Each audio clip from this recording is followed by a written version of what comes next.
Hey, loves. Good morning. It's actually morning today. I know I usually show up at noon, but I have a really fun and incredible guest on today who is on the East Coast. And we wanted to make it work out for him because he's really incredible and you guys are going to love him. How's everyone doing? I hope you had an incredible holiday weekend. I just don't even know how it's already September, but it's the summer flew by. And as always, you all know, like, I love this to be interactive. So if you're here with us this morning, just let us know. We're definitely love to hear your questions. Um, put them in the chat. If you have feedback, put it in the chat. As always, it's such a pleasure to be here with you all because I know there are so many other places that you can be. So I'm Grace Redmond, and thank you so much for joining me on another episode of Real Talk, where I get to have real life, raw conversations with incredible people from my circles and communities who have overcome challenges and created amazing. I love my job. I get inspired every time. And today, I have a very special guest with us. My guest today is the incredible Mike Gionta. Mike is one of the most recognized names in the recruiting industry today. The Hudson Consulting Group was rated the 11th fastest growing technology search firm in the United States and the second largest recruiting agency in the greater Hartford, Connecticut area. Mike founded the recruiteru.com in 2007. The organization mentors solo recruiters and staffing firm owners to use the tested and proven strategies Mike used to help them multiply their earnings without working longer, harder hours. Who doesn't want that? Recognizing that many of the reasons recruiting firm owners are stuck, bored, and frustrated with their business is simply how they think about their business. He led the Recruiter U to be the industry's first coaching training organization to incorporate mindset performance coaching alongside business strategy coaching. Mike has also authored the book, How to Double Your Placements in 121 Days or Less, and is published frequently in leading recruiting industry trade journals. Mike has built two seven-figure businesses that run without him there. He has been active coaching high school baseball. He sits on local boards, commissions, and has been a campaign manager in his local elections, where he has been a key figure in winning those elections. I'm so excited. Help me welcome Mike Gionta to the show today. Hi, Mike. Hi, Grace. Great to see you again. So good to see. I miss you so much. I didn't realize how much I missed you till I saw you come on this morning. Oh, that's very kind. Usually I'm not missed, but to have somebody Yeah. miss me. Well, there were times that I didn't miss you because I think I wrote about you in my book because, like, you were one of my coaches that was like, "What's wrong with you? You're stupid. You're a drama queen." I was like, "I love it." I never said you were stupid. Maybe we could talk about that from a mindset perspective, but the story you were telling yourself. Oh my God, the stories we tell ourselves. I had so much fun, in the Recruiter U, and I have so many questions. You helped me, scale my staffing firm to give me the opportunity to create the coaching side of the business. And what a blessing. Like every day I count my blessings for, my staffing business. And if it wasn't for you, I wouldn't have been able to do what I've done the last 10 years. Cause I think I came to you in 2013, one of those bored, frustrated, overwhelmed, you know, recruiter or firm owners. And this I do remember because you said everything I was doing I was crazy. It was death wish, and you weren't wrong. You taught Well, me to we take a lot of people, we get into that mode of it. I'm the only one who can do it, which totally. was you. You were like just this hyper performer, but you had it all in your shoulders. Yeah. I do remember you too when in our very first intake session talking about the goal of having a coaching business. So congratulations. Thank you. Well, you inspired me. Well, you wanted it before we met. That was already Really? underneath some level in desire. You didn't just, and then it kind of blossomed. So Yeah. I'm very proud of you. Thank you. But again, you're a huge inspiration. And I mean, you really are an incredible influencer in the recruiting industry. I mean, when you think recruiting industry, you definitely think Mike G. And you had your own firm, and then you started the coaching, is that something that you always wanted to do? Like, as recruiters, like you said, we're hyper, we're overachievers, and we get inspired by, what we're doing. What inspired you to make the shift to create Recruiter U? I think, and I'd read your book a while ago, and then I went back through some of the things I You highlighted. read my book? I did read your book. Of course, I read your book. Thank you. And I think so many people don't give themselves permission to do what they truly want. They stay in a world of should, right? So I was really blessed. I had a great recruiting firm. It was a 10-year overnight success. I mean, I really messed it up the first decade, and the second decade I dialed into the systems. And during that journey of really kind of getting clear on what high performance looked like, and owning it versus saying, I'm hiring people, they just don't want to work hard anymore. They say that about millennials now. You know what? They said it about baby boomers in the 80s when I got hired, right? In my first company, everyone's, people don't want to work hard anymore. And it's not a matter of that. It's a matter of leadership, direction, and accountability, which is one of the things you and I worked on together. Is, how do you structure a way to create accountability so that it's not, kind of, beating them if they don't hit their numbers, but them being in alignment with what their goals are. Right. And then through that process, what really happened was that was the best part of my job, was the training and the coaching. And I was blessed with a great team of recruiters. 4 of them, we created the Hudson Consulting Group still exists, but it became a total of 4 companies. Nice. So different practice groups bought the company out. And a lot of people said, Mike, why are you doing that? The company's doing so well. Why don't you just stick it out for a few more years? And my response was always, how much would you sell a year of your life for? Yes. Because once you decide there's something, I didn't hate the recruiting company, but I discovered in that process, I didn't know I wanted to be to run the Recruiter U, and the version of the Recruiter U in 2007 doesn't even look anything like the version in 2023. But it was giving myself permission to do what I want without knowing how. Knowing the how would show up. I love that. As long as I took action. I don't. So, you watch the movie The Secret and you sit in your living room and $1 million comes through this. No, that's not what. No. It's making a decision. As a mentor of mine, David Nagel, taught me, nothing happens, nothing moves in the universe until one decides. That's right. So that was really it. It was when I really looked at where the most fun of my job was. And then honestly, I got tired of new recruiter training. After doing it for 20 years, I got tired of new recruiter training. But I loved coaching my performers. Mm-hmm. So as the firm evolved, I got out of the new hire training and my performers trained my new recruiters. But then it was like, what if I only worked with people like Grace, right? Mm-hmm. People that already have a firm, they've already been in business for a while, and they're stuck at a level or they just want more for themselves. And my original vision was, I'll just take on a dozen one-on-one clients. And you were there in the early years where I was the only coach. Now I barely do any of the coaching. We have 7 strategy coaches. Nice. Dion's one of them. Remember Dion? Oh, I love Dion. Yes, I remember Dion. We have 5 mindset coaches. And the mindset coaches never spend a day in recruiting.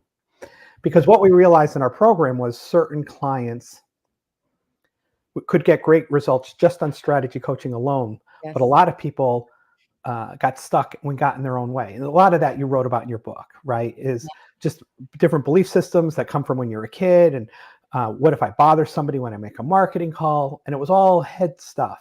So we brought on a mindset coaching team, and we gave a client a mindset coach and we gave them a strategy coach. Nice. And then they passed notes to each other. The coaches passed notes to each other.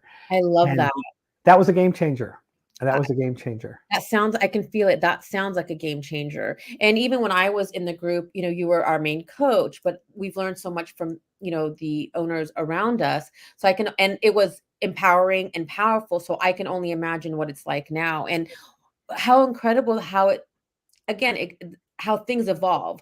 The what worked in 2007 doesn't work now, and that's okay. We need to keep moving and evolving and not stay stuck in one place.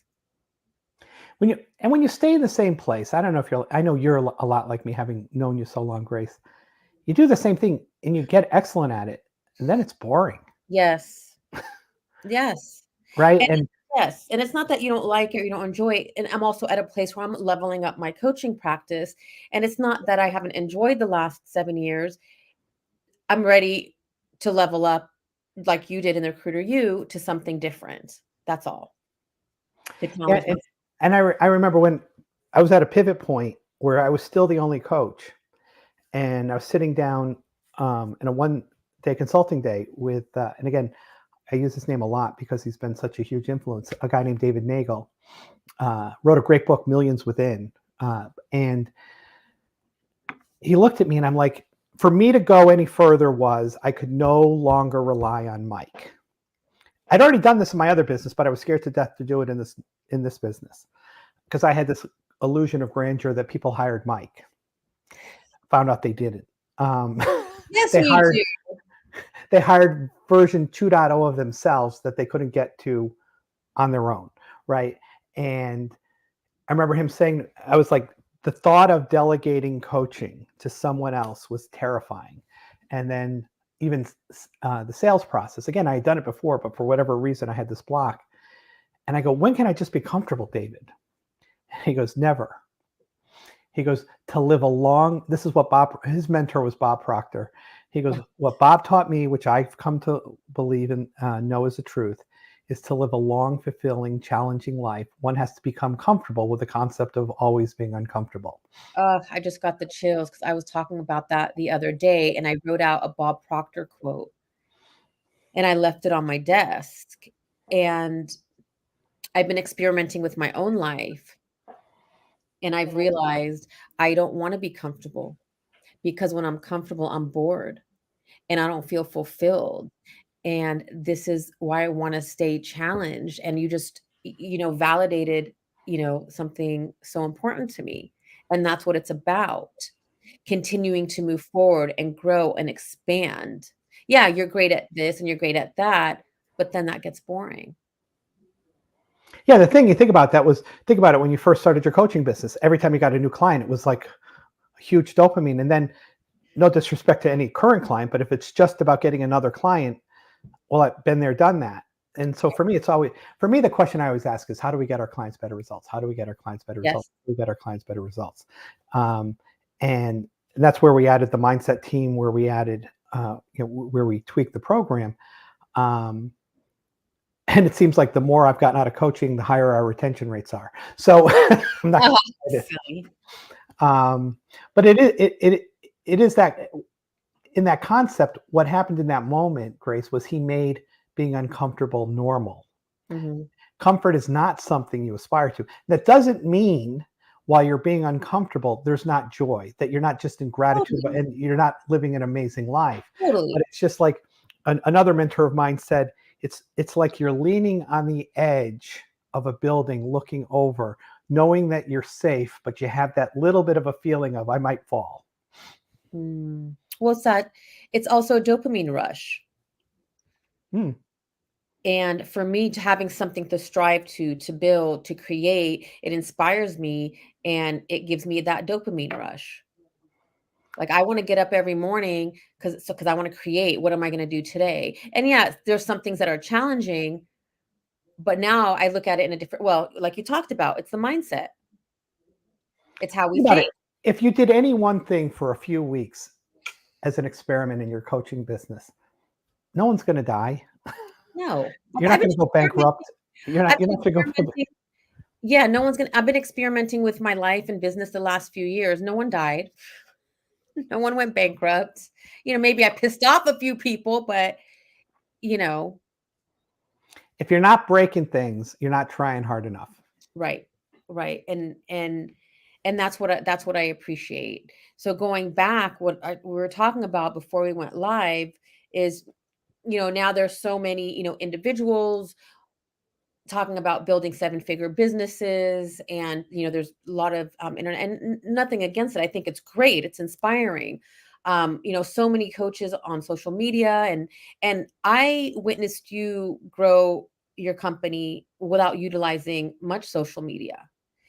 And during the pandemic, I kind of got sucked into the social media piece, and as we've coming out, like, I really miss building the business, in person and in the community. So can you speak on that a little bit? I know you've created an incredible business. W- What kind of avenues did you take to grow the Recruiter You?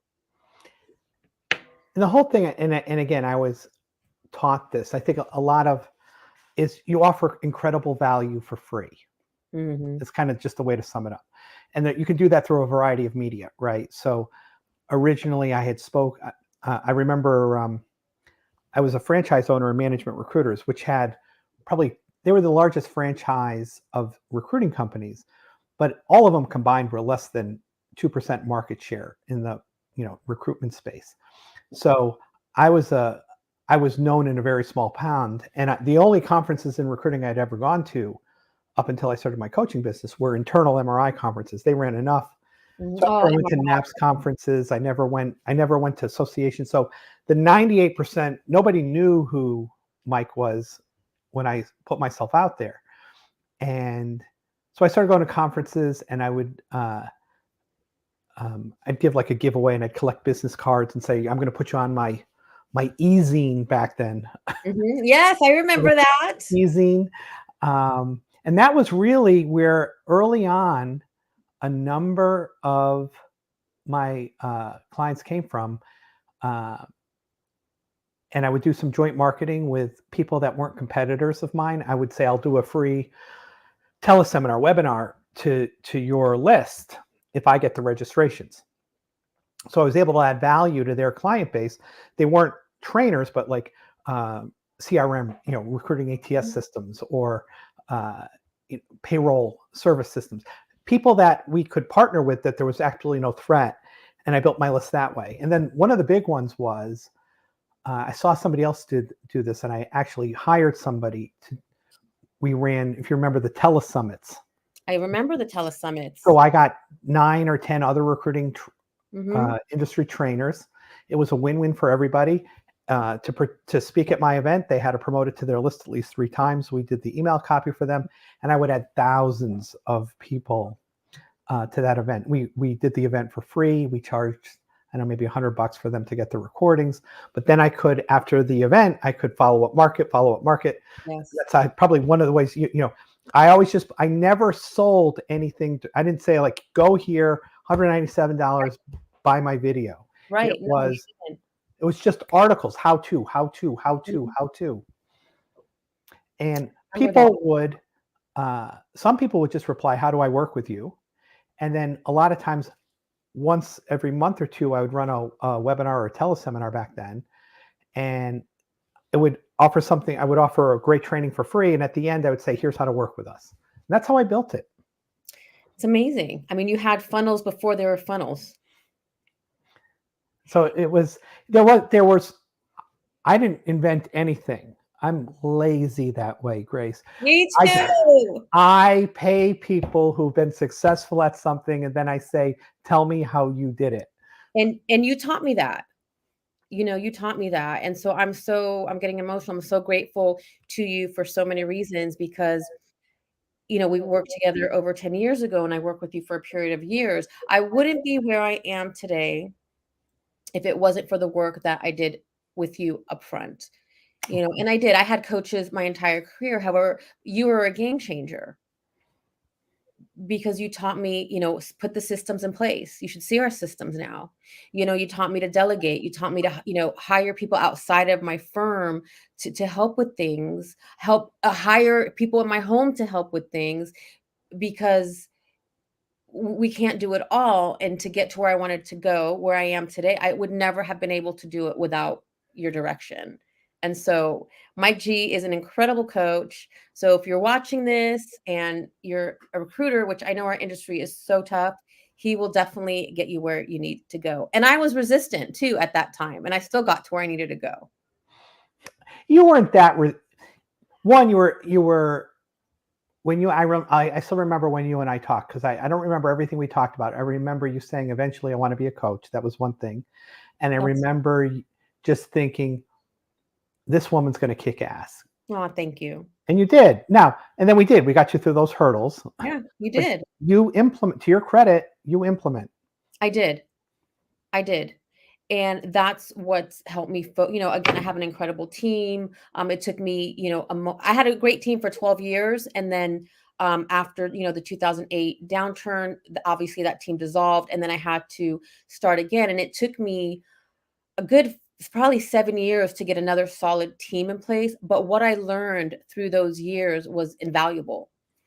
And, you know, business is again, like, Dan, was it damn what's his name? Nagel. David Nagel. David Nagel says it's like you're always uncomfortable, but it's a good thing because you're learning and you're growing and you're gathering information because business is an art, and it's you never know everything. You don't always have all the answers, so you need to really humble yourself to fail. And when you most people look at failure as, and you wrote about this, most people look at failure as almost it affects them, whether consciously, mostly unconsciously, as some form of shame. Right. Right. And it's not like I'm consciously shameful, but you have that, you mess something up and you have that, you can feel it in your body, right? That just anxiety or whatever, that's shame, right? Yeah. Versus, I'm not going to do that again. Right. Like, I didn't go in this negligently. Like, I didn't just pull this out of my butt and said, I'm going to do it and let's see how it lands. You think something through. You think through as much as you can, especially something you've never done before. You're never going to be able to anticipate everything. And then you do it. And I had team members, kind of in the company. And our mantra today is when we do something new, and I've got a great back office team that dots the I's and crosses the T's, because I'm horrible at that. And to their credit, they always want to minimize, or they're trying to eliminate mistakes. I'm like, we're going to mess this up. Yeah. We're going to mess this up. We're running a brand new program now. And when I launched it to everybody, we just started it yesterday, as a matter of fact. I said, you're the first group going through this. I go, we've taken a lot of our learnings from the way we're in other programs. We're going to do this, but we're going to break some glasses as we go through this. Let us know where we're missing the mark. And I think when you do that with people versus here's the perfect program for you and we're running this perfectly, which sets an impossible expectation. Right. You just go, we're going to break some stuff and let us know. Yes. And you taught me better done than perfect.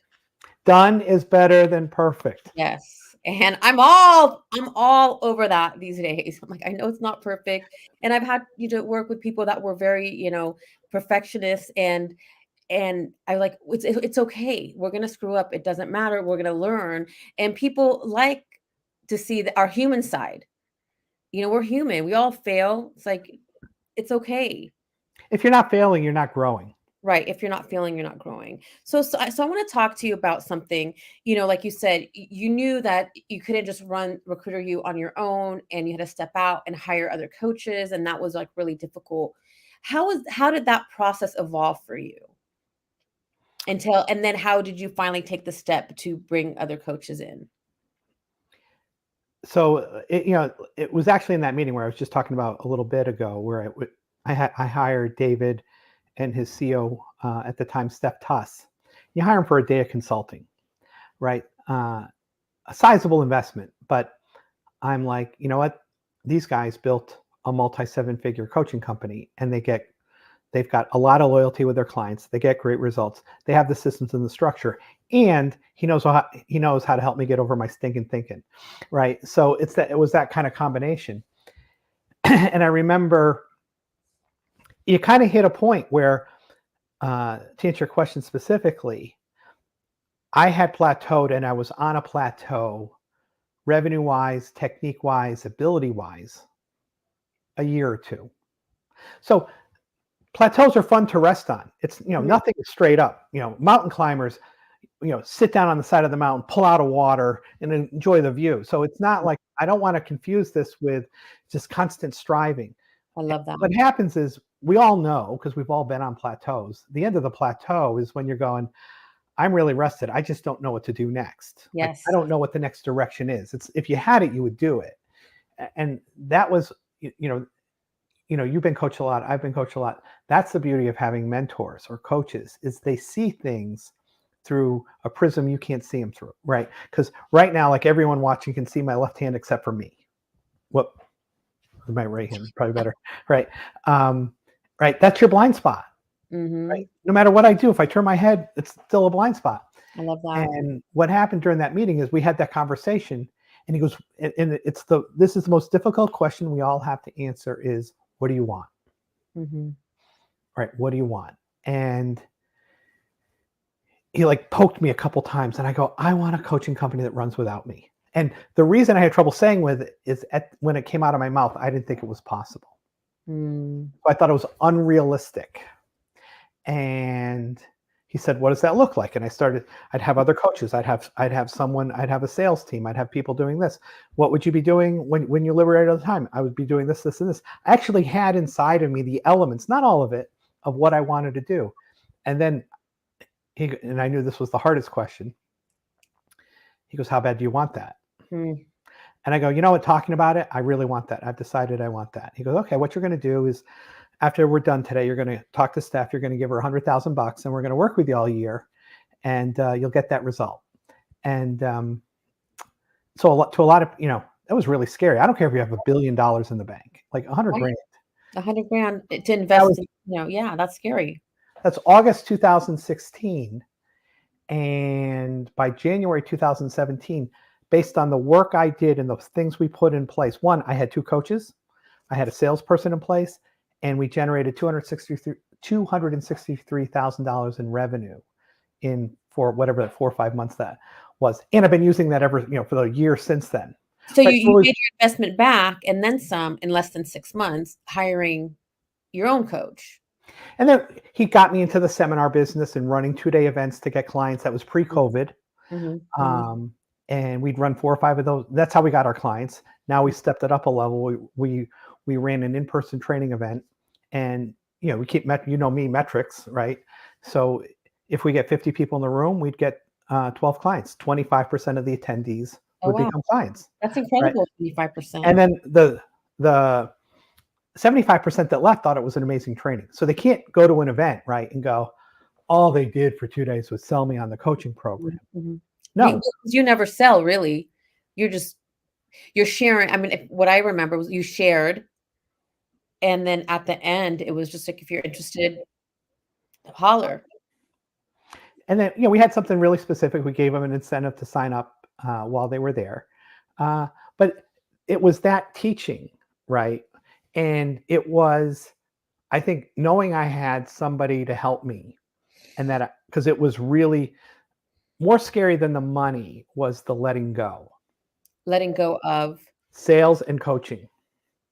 because, I can relate to this because we kind of have control. I could do it better. It's okay. Yeah, that's a tough one.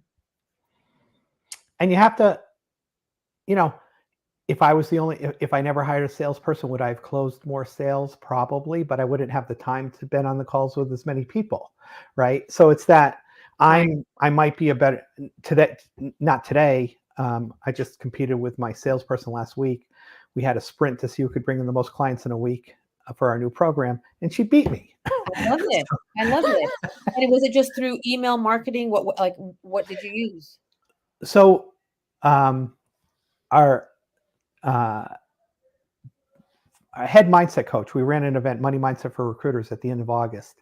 We had a goal of 15 clients, and we got 9. Nice. And the whole week we talked about the power of decision and how nothing happens like all we talked about. And she goes, so what are we going to do to get the other 6 clients? I go, well, we ran the event, we got 9. She goes, we talked all week about deciding. She goes, I thought you decided to have Wow. 15 clients. Oh, she called me out. Oh, yeah. And that was like a Friday afternoon. Uh, and I go, you know what? You're right. And here's what I know is, if I want 6 clients, everything I need is already here to get me 6 clients. I can't want 6 clients and not have a path to it. So I sent an email Friday afternoon to the salesperson and my marketing person, and I said, I want you to just think of some ideas over the weekend. We need to get 6 clients next week. Let's huddle up Monday morning. And we did. Um, and we came up with a couple ideas. I'll give you what we did, and we got 9. Nice. Wow, wow. You blew it out of the water. And so something that you said also is once you make a decision, the magic happens. In the moment I said I'm going to get 6 more clients, I had no idea how. So That's where so people get stuck. They won't decide. They want to decide when they know how, but the decision comes before the how all yes. the time. And I'm learning that and I'm surrendering to that. You talked about the secret earlier. And again, we have to take action. We cannot just sit on the couch, but part of what I heard you say is just commit to the decision. Don't worry about the how because the how comes. The people, the opportunities, the possibilities will start lining up because the how can be much easier in reality than we make it in our mind. And then that can stop us, keep us stuck. I would have never thought my how would work to get Right. me to get me 9. By the way, I thought it'd get me some. I wasn't sure, but I just we ex. And so when I made that decision, the first how showed up. Get a hold of your team. Let's brainstorm. There's other ideas. I don't have to have all the ideas. Lydia's got some ideas. Priscilla's got some ideas. Let's huddle up and let's have like a mini mastermind. Let's just kind of roll our sleeves up on Zoom. And then we had, and again, what happened was 2 clients that were with us for a couple of years disengaged, and then they were at our event and they came back. And why they said they came back because they're on their own, their performance slipped a little. So they Mhm. wanted to use this program that, kind of they knew how we worked, and they wanted to kind of just tighten some bolts, polish some things up. And I go in our huddle, I said, there's got to be other clients, alumni. We don't call them former clients, we call them alumni that have worked with us, who are in the same predicament. Mhm. So that's how you got a hold of me, by the way, to do Yes. this podcast. Now I know you asked me, for whatever reason it didn't work out, but I actually sat down Monday morning and I did individual emails to 125 former clients, and Priscilla did to 125 former clients. I still do that. And I just said, hey, you know what? Which was absolutely true. We just had 2 clients rejoin because they said, there was some slippage, and they wanted a little bit of a butt kicking to finish 2023 really strong. Maybe I forgot exactly what I said. What are your thoughts? If I'll jump on a call with you. And uh, that got us, like, I think 4 or 5. And then we had another email strategy, just like a 9-word email. Hey, if you're looking to finish 2023 strong, send us a quick note and say you're intrigued. And that's one thing that you taught me as well, just what you did right there. And so whenever I've been in, business where maybe I wasn't meeting what meeting goals I wanted to, or I didn't have the billing I wanted, I did exactly what you did. So I appreciate you teaching me that and reminding me that it still works. It Right. still works. I'm like, out of 250 clients, we've got to be able to get 4 or 5. The timing's got to be right.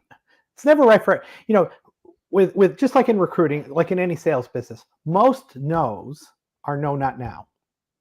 True. In recruiting, no, I just hired somebody. I don't need a recruiter right now. Call me in 2 months. Right. No, we're in a downsizing mode. I don't need you right now. It's not, get the heck away from me. Right. And with most alumni, like, oh, I'm in a pretty good, and the clients, I got a lot of personal emails back. Hey, I'm having my best year ever anyway. Here's a quick update. Those were really nice to get. It was a lot of people. Thanks so much for thinking of me. Mhm. But Connecting. yeah, and And now there's a follow-up funnel for, yeah. like, when you start this one again, let me know. I'll be in a better position. And also what's coming up is energy. Energetically you made the decision, you were open to the possibilities, and you showed up with certainty. And so had you shown up with that stinking thinking mindset, I don't think you would have got the 9 clients. And that's a really good point. I went into all those calls because we had some were alumni and some were people I'd never talked with before. With, I'm here to serve and determine if I can Yes. help. And that's a big piece. And as I've continued, on my journey of, business, it's how can I provide value? How can I serve? and that it always it never fails. Like when COVID hit, end of 2019, first couple months into March of 2020, we were rocking and rolling on a. We had an offsite meeting in Florida as a team. We had all these strategies to everything. We're executing, and then boom, it affected everybody. And I remember I had a 7-minute pity party of this screws up my whole year. Right. I think we all had some version of that. For sure. And I'm like, all right, what has to be true for us to, worst case scenario, maintain our revenue? And I go, we've got to go from feeding our clients vitamins to giving them aspirin. So like in 2019, everyone was in a growth mode, Mhm. right? So it's how do I grow? How do I grow? How do I grow? And now, I mean, think about it. Everyone was laying off in 2020, right? For all the reasons we already know, is how do we give our clients what they need to get through this? So Mhm. it went from vitamins to aspirin. So we did a whole bunch of new trainings, and 2020 actually was slightly higher in revenue than 2019, and a lot of because we truly helped, and a lot of people said, "You guys got us through this." I love that, and again, it goes back to, the commitment, the conviction, the focus, the making the decision, and I love how you said you came out 2020, which we all know, what happened, slightly higher than 2019. I mean, that speaks to the commitment and the conviction, really. And it was really from a standpoint of, yes, the goal was to protect revenue. All right, the way you protect revenue is you serve your clients' Yes. needs, and how do we help them get through this? Which was an entirely different set of trainings and coaching than we were planning for, because for all intents and purposes, if you remember 2019, 2020 was going to be a gangbuster growth year. I remember. I remember. And it also reminds me, I learned this from you as well. Even during the economic cycles, there's always opportunities there. And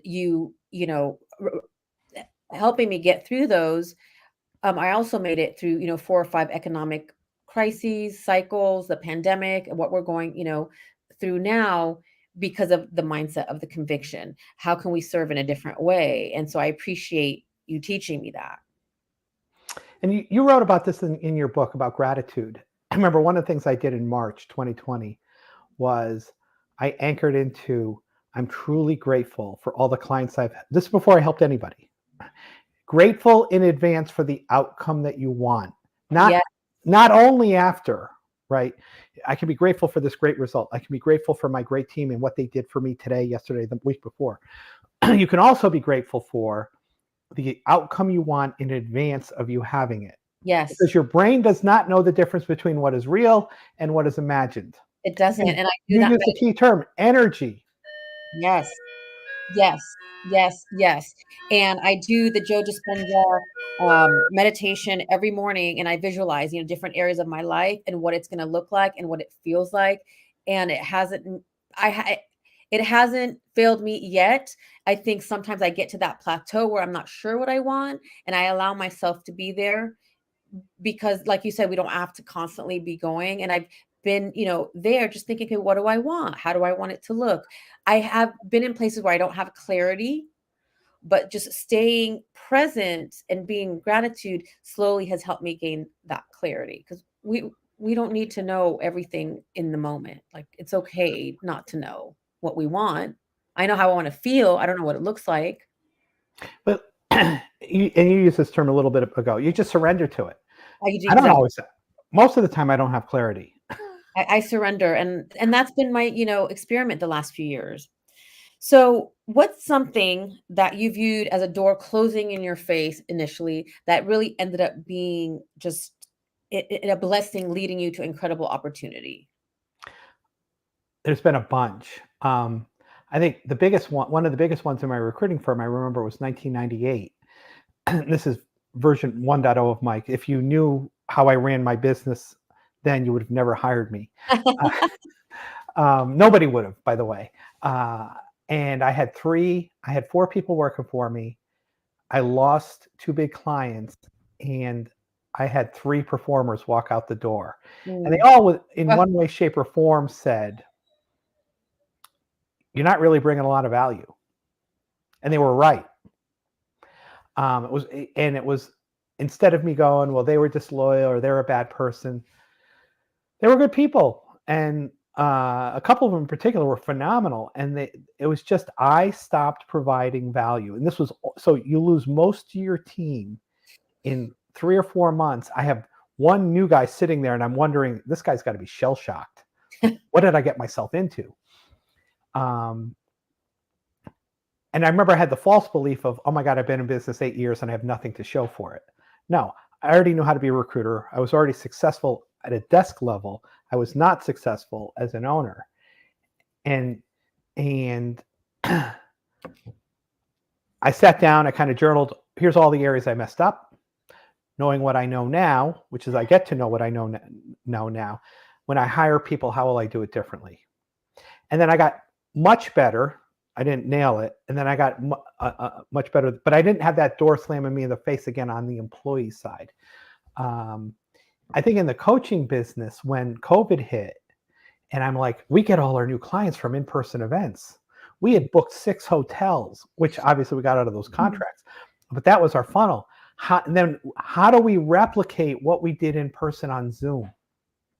How do we create? Because one of the things, when people just bluntly, one of the reasons you wanted to get them together for 2 days in a room is they bond with each other and there's a sense of community. And like, oh, if I join Mike, oh, you're joining the program, I'll get to hang out with you some more. And you're like me. And this environment's been really stimulating.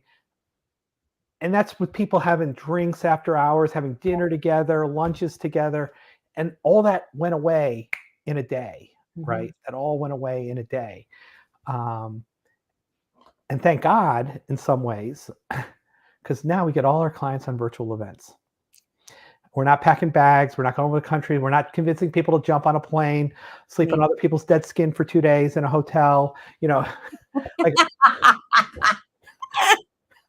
like that was one of the barriers. People would want to go to the training, but they're like, oh, I gotta leave my office for 2 days. I've got to buy a plane ticket. I've got to get to a hotel. I've got little kids, whatever the valid reasons were. Now we lost all of that. yeah. So again, it's, there's always opportunity in what we perceive as closed doors. And the question is, most people, I think, and the way we're all taught is we ask ourselves horrible questions. Why is this happening? I don't know why a pandemic happens. They kind of happen every 100, 125 years when you kind of study it. Or why is this happening to me? It's not happening to you. It's happening. Versus, okay, this is what it is. Whatever your situation is, what are 2 or 3 ideas to get me here? And usually the first step shows up. And it'll seem, most people discount it as too insignificant. Except when they take that first step, the second step shows up. It's almost like, I'm really dating myself, and you're probably too young to remember this, Grace, but there was a show on TV called Get Smart.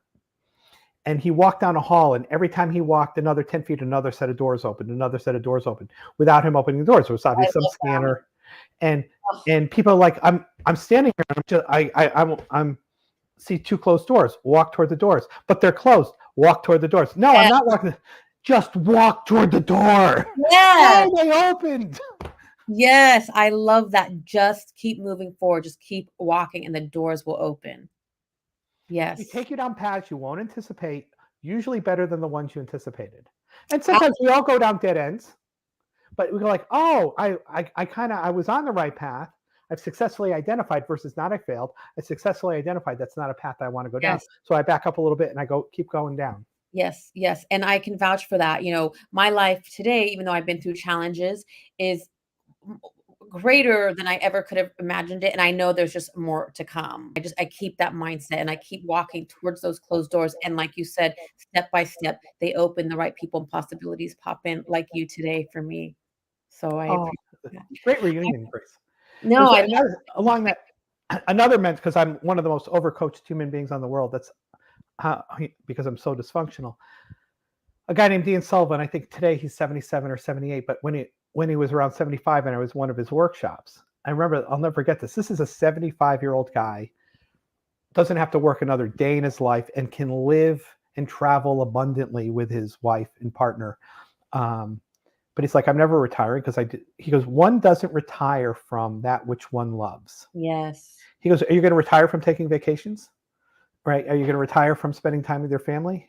He goes, so his whole concept was, what do you create so that you have something you don't ever want to retire from? And he followed it up with this line. He goes, I live in my world where my future is always bigger than my past. I love that. That's beautiful. That say that again, please. I live in a world where when I don't, I'm not quoting him directly. This is again Dan Sullivan, strategic coach. I always want to honor where these things come from. Thank you. I live in my world. I live where my future will always be bigger than my past. Yes. And he had accomplished, as it relates to coaching companies, probably one of the biggest in the world, and most value driven. And when you look at that, then you're not thinking about winding down, Yes. right? And he always talks about, he goes, life's the game. He goes, it's your game, so you get to set the rules. Yes. And my clients always say, they're like, wait a minute, seems like you played life like a game. You do this as a game. I said, absolutely. It is a game against myself, and it's me And, against me. and you set the rules. Exactly. You set the rules. So a lot of people, when they think about, well, like when do you when do you wind down and relax? Well, I mean, I'm probably taking a vacation every month. Exactly. Did I go where I want to go. There's nothing I've not said to my friends I can't do because I have to work. That's right. But it's that when you get to that point when you've given yourself that, and that was intentional. Yes. But I was just with a bunch of buddies over Labor Day weekend, and somebody talked about, so when you're going to retire, and another friend who knows me better goes, he's never retiring. Right. And I said the same thing. I go, would you retire from this? Because we do this 2 or 3 times a year. Would you retire from this weekend? They're like, no, I love this weekend. I go, exactly. I love it. That's just given me such an incredible new perspective. I'm with you.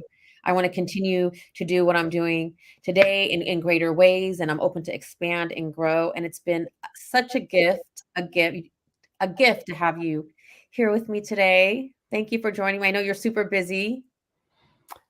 I'm honored that you would have me, Grace, and I'm Absolutely. thrilled to watch you in your journey, Thank and you. that the thing you said you wanted 10 years ago, you've created. So Thank congratulations. Thank you. Thank you so much. And for all of you that are watching, thank you so much for being here with us. I'm very grateful because I know there are so many other places you can be.